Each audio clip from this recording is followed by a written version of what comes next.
నిలుపుదల కంటి తుడుపు చర్య ఇవాళ మా కొట్నాక విజయ్ గారు తుడుందెబ్బ రాష్ట్ర అధ్యక్షులు చెప్పారు. మీకు జీవో కేంద్ర ప్రభుత్వ ఒత్తిడి వలన జీవో తీసుకొచ్చినామని చెప్తారు, అవునా? మరి వాళ్ళ కేంద్రానికి సమాచారం ఇవ్వకుండా ఆ జీవోకు వ్యతిరేకంగా అబేయన్స్ అంటే తాత్కాలిక నిలుపుదల మెమో ఎట్లిచ్చారు? ఒకవేళ జీవో కేంద్ర ప్రభుత్వ ఒత్తిడి వలన ఇస్తే ఈ సమాచారాన్ని కూడా కేంద్ర ప్రభుత్వానికి ఇవ్వాలి కదా. నెల రోజులనే మీరు ఎట్లా ప్లేట్ ఫిరాయించినందుకు మీరు ఏం ఉత్తర ప్రత్యుత్తరాలు చేసినారు, ఎవరికి చెప్పారు మీరు? అంటే పూర్తిగా అధికారం మీ చేతిలో పెట్టుకొని ఇది రద్దు చేయకుండా ఈ స్థానిక సంస్థల ఎన్నికల తర్వాత మళ్ళీ తెర మీద తీసుకువచ్చి మన నెత్తిన శటకోపం పెట్టడానికి కాంగ్రెస్ ప్రభుత్వం కుట్ర పన్నుతుంది. ఈ విషయాన్ని మీరు ఆలోచన చేయాలి.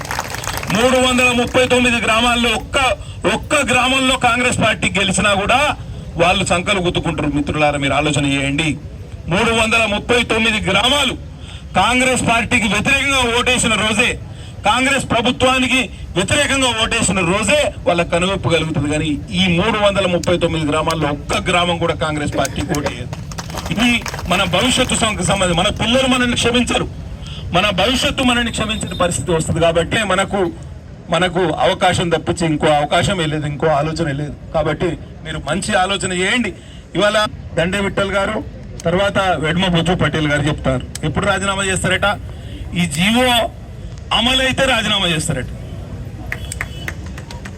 మీరు ఇద్దరు నిజంగా మునగాళ్ళే అయితే, ఆదివాసీ సమాజం మీద మీకు ప్రేమే ఉంటే, మీరిద్దరు మొన్న ముఖ్యమంత్రిని కలిసారు కదా, స్వీట్లు పంచుకున్నారు కదా, అటొక్కరు కింద కూర్చొని మీరు ఈ జీవోని గిట్ట రద్దు చేయకపోతే మేము ఇక్కడి నుంచి పోము, రాజీనామా చేస్తాను ఒక్క మాట అంటే జీవో రద్దు అయిపోయేదా కదా? మీరు ఆ మాటలు అక్కడ చెప్పకుండా ఇక్కడికి వచ్చినాక ఆయన ఖానాపూర్లో ప్రెస్ మీట్ పెడతాడు, ఆయన కాగజ్నగర్లో ప్రెస్ మీట్ పెడతాడు. ఉన్న ఇద్దరు మునగాళ్ళు ఏం జీవో తాత్కాలికంగా నిలుపుదల చేసినాం, కానీ భవిష్యత్తులో అమలైతే మేము రాజీనామా చేస్తాం అని అంటే సచ్చినోడి పెళ్లికి కింద కట్టామన్నట్ట. ఎంత అన్యాయం! వీళ్ళు మసిమూసి మారేడు కాయ చేయాలి. మన అక్కడికి రావాల్సిన వ్యక్తి మనకు అక్కడికి రాకుండా ముఖం చాటేస్తే ఆయన మన నాయకుడు ఎట్లయితే ఒకసారి ఆలోచన చేయండి మిత్రులారా. కాబట్టి ఇది మనకు అందరికీ చాలా ప్రాముఖ్యమైన అంశం. ఇవాళ మేము సిర్పూర్లో తెల్ల రేషన్ కార్డులు పంచుతాం, మీరు రావాలి అని. నాకేమో ఇక్కడ ధర్నా కార్యక్రమం ఉండే.